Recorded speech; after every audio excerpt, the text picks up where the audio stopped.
तो इसके पहले हमने क्या पढ़ा, टाइप्स ऑफ रिसर्च, ठीक है।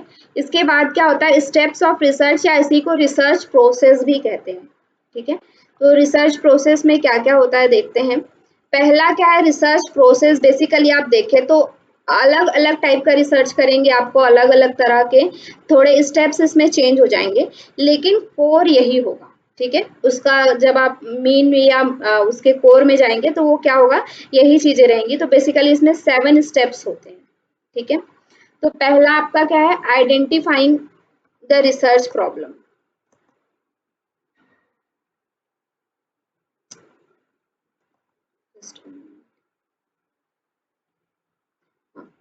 आइडेंटिफाइंग द रिसर्च प्रॉब्लम, ठीक है।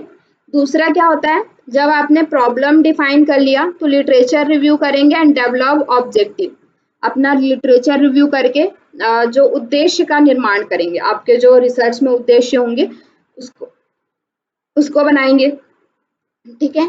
फिर उसके बाद क्या, यहाँ पे विकासशील उद्देश्य लिखा है, यहाँ पे उद्देश्य निर्माण लिख लीजिएगा। फिर क्या है, research design and sample design. Research design कौन सा यूज करेंगे आप, एक्सपेरिमेंटल यूज करेंगे, डिस्क्रिप्टिव करेंगे, एनालिटिकल करेंगे, क्या है रिसर्च डिजाइन यूज करेंगे। उसके बाद आप ये डिफाइन करेंगे और आपका सैंपल क्या होगा, ठीक है। अब सैंपल देखिए, यहाँ पे सैंपल है तो आप एक्सपेरिमेंटल कर रहे हैं तो सैंपल करेंगे, नहीं तो फिर आप यहाँ पे क्या करेंगे, कौन कौन से बुक्स से लेना चाह रहे हैं, कहाँ कहाँ से आप लेना चाह रहे हैं, ठीक है, ये आप डिफाइन करेंगे। फिर डाटा कलेक्ट करेंगे, ठीक है, कि आपने सारी चीजें रिसर्च डिजाइन वगैरह कर लिया, अब क्या करेंगे, अलग अलग जगह से जो आपके डाटा है वो उसको डेटा कलेक्ट करेंगे। फिर एनालिसिस ऑफ डेटा, ठीक है।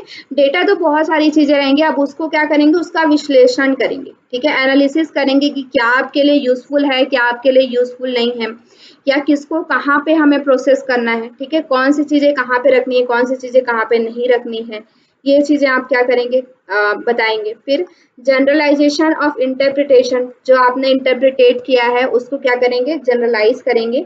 उसके बाद लास्ट आप क्या करेंगे, रिपोर्ट प्रिपरेशन, ठीक है। रिपोर्ट बनाएंगे, मतलब कि एक थीसिस लिखेंगे। ये सब करते करते आप अपना थीसिस क्या करेंगे, बनाएंगे लास्ट, ठीक है, जिसमें आपका कंक्लूजन, इंट्रोडक्शन टू कंक्लूजन आपकी चीजें उसमें रहेंगी, रेफरेंसेस वगैरह रहेगा, पूरा उसका रिपोर्टिंग करेंगे, ठीक है। तो ये क्या होता है, आपका रिसर्च प्रोसेस होता है। अब इसको एक एक करके हम लोग देखेंगे, ठीक है। रिसर्च प्रोसेस में बेसिकली 3 फेज आता है आपका। पहला है प्रोसेस, फेज 1 में डिसाइडिंग व्हाट, क्या करना चाहते हैं आप, ठीक है, जिसमें आप क्या करते हैं, रिसर्च क्वेश्चन टू आंसर। कोई ऐसा प्रश्न, कोई ऐसा क्या कहना चाहिए, कोई ऐसा रिसर्च क्वेश्चन आप ढूंढेंगे या कोई ऐसा टॉपिक ढूंढेंगे जिस टॉपिक पे आप क्या करना चाहते हैं, रिसर्च करना चाहते हैं, क्या करना चाहते हैं आप, ठीक है, रिसर्च में आप एक्चुअली क्या करना चाहते हैं। तो वो क्या होता है, पहला फेज होता है।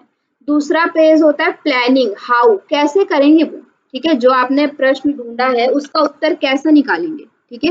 Gathering evidence to answer the research question, जो आपने रिसर्च क्वेश्चन लिया है उसका क्या करेंगे, आंसर ढूंढने के लिए आप क्या प्रोसेस करेंगे, कैसे कैसे निकालेंगे, आप कौन सी जगह जाएंगे, ठीक है। तो हाउ मतलब जिसमें हम क्या करते हैं, एक सिनॉप्सिस बना के देते हैं, एक रोड मैप बनाते हैं कि हम ये चीजें कैसे करेंगे, कितने साल में करेंगे, कितना खर्चा आएगा, ठीक है, कितना समय लगेगा, क्या क्या हमें उसमें रिसोर्सेस लगेंगे। तो वो आपका सेकंड फेज होता है। फिर थर्ड होता है अंडरटेकिंग या कलेक्टिंग, ठीक है। अब जो आपने प्रोसेस निकाला है, जो आपने बताया है कि मैं इस रास्ते से जाऊंगा, उस रास्ते से आप क्या करेंगे, जाएंगे वहां पे उन चीजों को कलेक्ट करेंगे, the required information for the generalisation, ठीक है। आप पूरा जो रिसर्च में जो जो चीजें चाहिए उसका मतलब क्या कहना चाहिए कि ब्रॉडली आप उसको क्या करेंगे, कलेक्ट करेंगे, उस तरह से रिसर्च पूरा खोजेंगे। या फिर अगर आपका एक्सपेरिमेंटल है तो एक्सपेरिमेंट करेंगे, अगर आपका थ्योरेटिकल है तो आप जिस जिस बुक से देखना चाहते हैं उन बुक्स को पढ़ेंगे, वहां से डाटा कलेक्ट करेंगे, पूरा क्या करेंगे, कलेक्शन करेंगे, और फिर लास्ट में आपका क्या होगा, प्रोसेस होगा, ठीक है। तो ये एक तरह से प्रोसेस होता है, व्हाट, हाउ एंड कलेक्टिंग। तो रिसर्च प्रोसेस में ये आपका पूछा जा चुका है कि साइंटिफिक, बेसिकली आपका साइंटिफिक में पूछा जाता है नेट के पेपर में। तो नेट के पेपर में पूछा जा चुका है कि रिसर्च प्रोसेस में कौन कौन से स्टेप्स होते हैं, ठीक है। मैं कल जो टेस्ट लूंगी उसमें आप लोगों को ये क्वेश्चन दिखेगा भी, ठीक है, कि साइंटिफिक रिसर्च में क्या क्या प्रोसेस होता है। तो पहला इसमें आता है डिफाइन रिसर्च प्रॉब्लम, ठीक है। आपको क्या करना है, रिसर्च प्रॉब्लम को डिफाइन करना है। उसके बाद क्या करना है, रिव्यू कॉन्सेप्ट एंड थ्योरीज, ठीक है। जो आपके कॉन्सेप्ट्स हैं, जो आपकी थ्योरीज हैं, उसको क्या करना है, रिव्यू करना है, ठीक है। रिव्यू प्रीवियस रिसर्च फाइंडिंग, जो प्रीवियस रिसर्च फाइंडिंग है उसको भी आपको क्या करना है, रिव्यू करना है। फिर आपको क्या करना होता है, फॉर्मुलेट हाइपोथेसिस, ठीक है। रिव्यू करने के बाद आपको हाइपोथेसिस बनाना है। हाइपोथेसिस बनाने के बाद यहाँ पे आपको यहीं पे ही आपको क्या करना होता है, ऑब्जेक्टिव भी डिफाइन करना होता है, ठीक है। इसमें लिखा नहीं है लेकिन ये होता है कि हाइपोथेसिस बनाना मतलब हाइपोथेसिस का मतलब ही है कि ऑब्जेक्टिव, ठीक है। उसके बाद क्या है कि डिजाइन क्या होगा, रिसर्च डिजाइन वगैरह, सैंपल डिजाइन वगैरह क्या होगा उसको डिफाइन करना, ठीक है। फिर उसके बाद डाटा कलेक्शन कैसे करोगे उसको एग्जीक्यूट करना, कि किस किस तरह से आप डाटा कलेक्शन करेंगे। डाटा कलेक्ट हो गया तो फिर क्या करेंगे, डाटा एनालिसिस करेंगे, ठीक है। जो हाइपोथेसिस हमने बनाया है उस हाइपोथेसिस के बेसिस पर जो ऑब्जेक्टिव हमने लिया है उस ऑब्जेक्टिव के बेसिस पर हमारा डाटा कलेक्शन हो पाया है या नहीं, हमारा ऑब्जेक्टिव फुलफिल हो रहा है या नहीं, ये आप क्या करेंगे, डाटा एनालिसिस में चेक करेंगे। फिर उसके बाद इंटरप्रिटेट करेंगे और रिपोर्ट राइटिंग करेंगे, मतलब अपना थीसिस बनाएंगे, ठीक है। तो इस तरह से प्रोसेस होता है आपके रिसर्च डिजाइन में, ठीक है। तो फर्स्ट जो स्टेप है हमारा, आइडेंटिफाइंग द रिसर्च प्रॉब्लम, शोध समस्या की पहचान करना, ठीक है। आपकी शोध समस्या क्या है उसकी पहचान करना। अब जैसा कि मैंने पहले भी आप लोग को बताया था कि शोध समस्या जो है वो क्या होता है कि आप ऐसे ही नहीं डिफाइन कर सकते, उसके लिए आपको लिटरेचर रिव्यू करना पड़ता है, ठीक है। कि आप जो हमारे माइंड में जो टॉपिक आया कि हम यहाँ पे रिसर्च करेंगे, तो अब हम देखेंगे कि वहाँ पे कितना रिसर्च हो चुका है, क्या रिसर्च करना बाकी है, या हुआ है नहीं हुआ है। तो इन चीजों को आप पहले लिटरेचर रिव्यू के थ्रू उस प्रॉब्लम को क्या करते हैं, पूरी तरह से बनाते हैं, फॉर्मुलेट करते हैं, ठीक है। समस्या तैयार करते हैं कि हाँ क्या एक्चुअल में समस्या है वो चीज, या फिर उसका वो समस्या पहले ही समाधान हो चुकी है, ठीक है। तो वो चीजें आप देखते हैं, ठीक है। Main function to formulating research problem is to decide what you want to find out about, ठीक है। आप किसके बारे में पता लगाना चाहते हैं, ठीक है, क्या पता लगाना चाहते हैं, क्या खोज करना चाहते हैं। ये बेसिकली अगर मैं कहूँ तो सबसे टफ पॉइंट होता है हमारे रिसर्च का, ठीक है। अगर हम ये पता कर लेते हैं कि समस्या क्या है तो आगे हम समाधान भी ढूंढ लेते हैं, लेकिन हम समस्या ही सही से पता नहीं कर पा रहे हैं, या क्या हमारी रिसर्च क्वेश्चन क्या है, रिसर्च प्रॉब्लम क्या है, अगर उसको ही डिफाइन नहीं कर पा रहे हैं तो फिर आगे के प्रोसेस भी आपके क्या होंगे, इसी तरह से होंगे, ठीक से नहीं होंगे। इसीलिए सबसे पहला और सबसे इम्पोर्टेंट पॉइंट होता है कि हम अपने रिसर्च की समस्या जो है, शोध की समस्या, उसको डिफाइन करें, ठीक है। फिर क्या है, it is extremely important to evaluate the research problem in a light of the financial resources, ठीक है। कि आप जो रिसर्च कर रहे हैं उसमें कितना खर्चा आने वाला है, ठीक है। कहते हैं ना कि मतलब रिसर्च ऐसा होना चाहिए, इकोनॉमिकल होना चाहिए।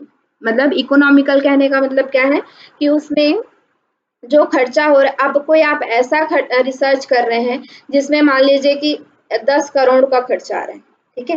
तो अब 10 करोड़ का खर्चा आएगा तो उस तरह से आप कोई मशीन ऐसा बना रहे हैं, ठीक है, जिसमें क्या है कि 10 करोड़ का खर्चा आ रहा है, या उसको लेने के लिए हमें 1 करोड़ या बहुत ज्यादा पैसा लग रहा है, तो वो क्या होगा, वो आपका रिसर्च बेकार होगा, क्योंकि या तो उसको कोई बड़े बड़े लोग, कुछ लोग ही उसको ले पाएंगे, सब लोग नहीं ले पाएंगे, ठीक है। तो आपका रिसर्च कैसा होना चाहिए, फाइनेंशियल रिसोर्सेज मतलब कि इकोनॉमिकल होना चाहिए।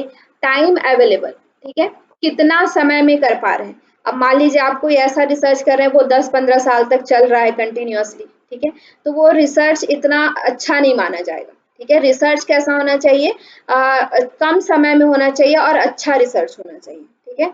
और तीसरा हमारा क्या है, your own research supervisor expertise and knowledge in the field of the study, ठीक है। तीसरा क्या है कि आपका और आपके रिसर्च जो सुपरवाइजर है उसका एक्सपर्टाइज होना चाहिए आपके रिसर्च फील्ड में, ठीक है। अगर उन दोनों की एक्सपर्टाइज नहीं होगी तो वो रिसर्च अच्छे से नहीं हो पाएगा, ठीक है। तो हमें प्रॉब्लम क्या है, 3 बेसिस पे ढूंढना चाहिए, financial resources, time available, and तीसरा क्या है, आपका और आपके सुपरवाइजर का उस फील्ड में एक्सपर्टाइज होना चाहिए। ठीक है, उस फील्ड में आप लोग का अच्छा अध्ययन होना चाहिए। अगर उस पे नहीं होगा तो फिर आपका रिसर्च अच्छा नहीं हो पाएगा। अगर ये 3 चीजें आपके रिसर्च में नहीं है तो आपका रिसर्च अच्छा नहीं हो पाएगा। ठीक है, फिर यहाँ पे फीचर्स लिया हुआ है, कुछ के मैंने हिंदी नहीं लिखे हैं क्योंकि लगभग आपको वो समझ में आ ही रहा होगा। ठीक है, तो इंटरेस्ट होना चाहिए। जैसे कि आप कोई भी टॉपिक ले रहे हैं तो वो टॉपिक, वो आपकी रिसर्च जो समस्या है उस पे आपका इंटरेस्ट होना चाहिए। ठीक है, क्योंकि आगे आपको कम से कम 2-3 साल तक उस टॉपिक में आपको रहना है, उस टॉपिक के बारे में खोजना है। तो जब आपका इंटरेस्ट नहीं रहेगा या किसी के कहने पर अगर आप वो रिसर्च करेंगे तो फिर वो क्या होगा आपके लिए, आप उस पर ज्यादा समय नहीं दे पाएंगे या उसको उतना अच्छे से नहीं कर पाएंगे। ठीक है, और क्या होना चाहिए, मैग्नीट्यूड, परिमाण, यानी कि वो मेजरेबल होना चाहिए। ठीक है, कि उसको हम मेजर कर पाए। ऐसा नहीं कि जैसे कि उसको मेजर ही नहीं कर पा रहे हैं या उस पे हम इतना बड़ा है कि हम उसको नाप ही नहीं पा रहे हैं या उसको अपने रिसर्च में इंक्लूड ही नहीं कर पा रहे, ऐसा भी नहीं होना चाहिए। ठीक है, वो आपका कैसा होना चाहिए, सीमित होना चाहिए, ताकि आप उसको 2 साल 3 साल जो आपका समय है, बाउंड है, उसमें आप उसको क्या कर पाए, अच्छे से कंक्लूड कर पाए। ठीक है, कॉन्सेप्ट एंड एक्सपर्टाइज, आप जिस फील्ड में रिसर्च कर रहे हैं उस पे आपका कॉन्सेप्ट और उसमें एक्सपर्टाइज होना चाहिए, आपका और आपके सुपरवाइजर का। ठीक है, और क्या होना चाहिए, रिलेवेंस, प्रासंगिकता, यानी कि अभी के समय में उसकी प्रासंगिकता होनी चाहिए। मतलब कि जो भी आप रिसर्च कर रहे हैं वो यूजफुल होना चाहिए सोसाइटी के लिए। ऐसा नहीं है कि वो, अगर आप कोई भी रिसर्च कर रहे हैं और उसका कोई वैल्यू ही नहीं है अभी के समय में, तो ऐसा रिसर्च नहीं। ठीक है, वो प्रासंगिक होना चाहिए। उसके बाद क्या होना चाहिए, अवेबिलिटी, उपलब्धता, ऐसा जो आप रिसर्च कर रहे हैं उसके लिए मैटर उपलब्ध होना चाहिए। ठीक है, ऐसा नहीं कि जिसके लिए कोई मैटर ही नहीं है, जो कहीं लिखा ही नहीं है या इतना कम है कि आपको, क्योंकि 3 साल में कम से कम 200-250 पेज लिखना है, तो उसके लिए मैटर अवेलेबल होना चाहिए। ठीक है, तो जो भी आप रिसर्च करना चाह रहे हो उसके लिए क्या होना चाहिए, वो मैटर है वो अवेलेबल होना चाहिए। और एक क्या है, एथिकल इशू, यानी कि नैतिक मूल्य मुद्दा। इशू यानी कि क्या है, जो एथिकल चीजें, यानी कि उसमें कोई भी आप ऐसी चीजें ना करें जो रिसर्च के एथिक्स को क्या करें, एक तरह से तोड़े। ठीक है, हम एथिक्स के बारे में और पढ़ेंगे कि क्या क्या रिसर्च में क्या क्या एथिक्स होता है, तो उसके बारे में हम देखेंगे। तो जो रिसर्च के एथिक्स हैं उसको भंग ना करे या उसको ना तोड़े, ऐसे हमारा जो टॉपिक है वो इन सब चीज़ों पे होना चाहिए। इंटरेस्टेड होना चाहिए, आपका मैग्नीट्यूड होना चाहिए उसमें, आपका उसमें एक्सपर्टाइज होना चाहिए, समय के साथ उसकी प्रासंगिकता होनी चाहिए, रिलेवेंस होना चाहिए, उसके प्रति उसके सब्जेक्ट मैटर अवेलेबल होने चाहिए, और एथिकल इशू, उसमें कोई भी एथिकल इशू ना हो, ऐसा। ठीक है, जैसे कि बेसिकली एथिकल इशू आपका जो होता है ना, वो फिजिकल साइंस के जो रिसर्च होते हैं, जिसमें जैसे किसी लोग पर, किसी व्यक्ति पर रिसर्च किया जाता है, तो किसी को हानि ना पहुंचे या रिसर्च के जो प्लेगरिज्म वगैरह ना हो, ऐसा आपका रिसर्च होना चाहिए। ठीक है, क्लियर है?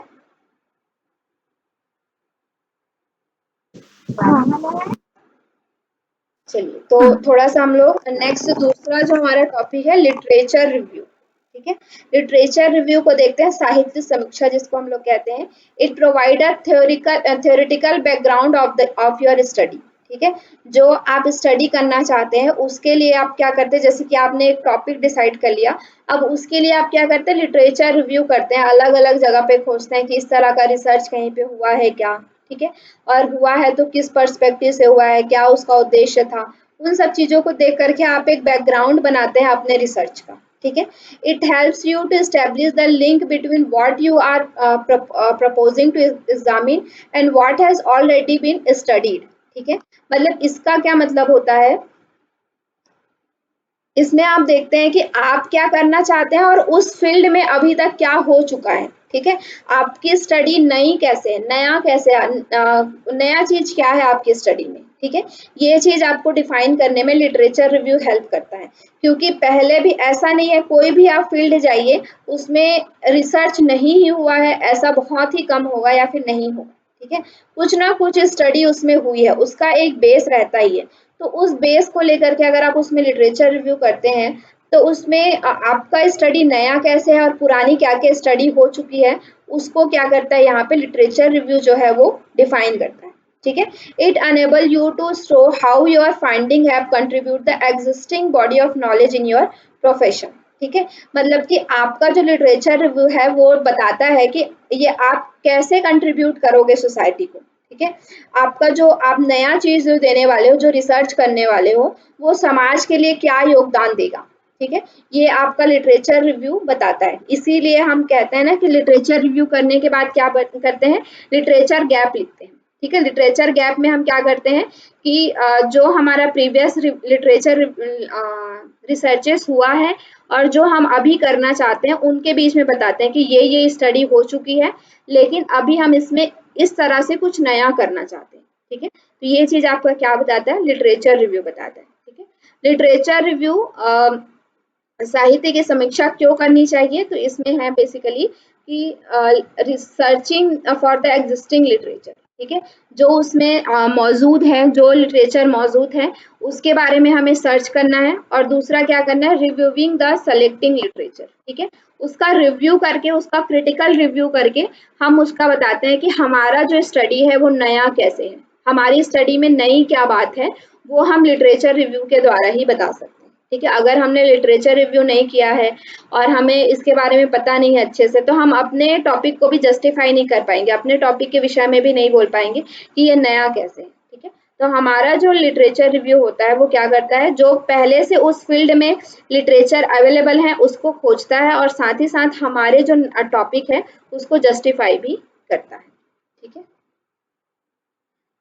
अब थर्ड टॉपिक है, उसको हम लोग नेक्स्ट उसमें देखेंगे। ठीक है, यहाँ तक क्लियर है आप लोग को। दो टॉपिक हम लोगों ने पढ़ा प्रोसेस में। पहला हमने क्या है, आइडेंटिफाइंग द रिसर्च प्रॉब्लम, दूसरा है लिटरेचर रिव्यू क्यों करना चाहिए। ठीक है, हाँ दीदी। चलिए।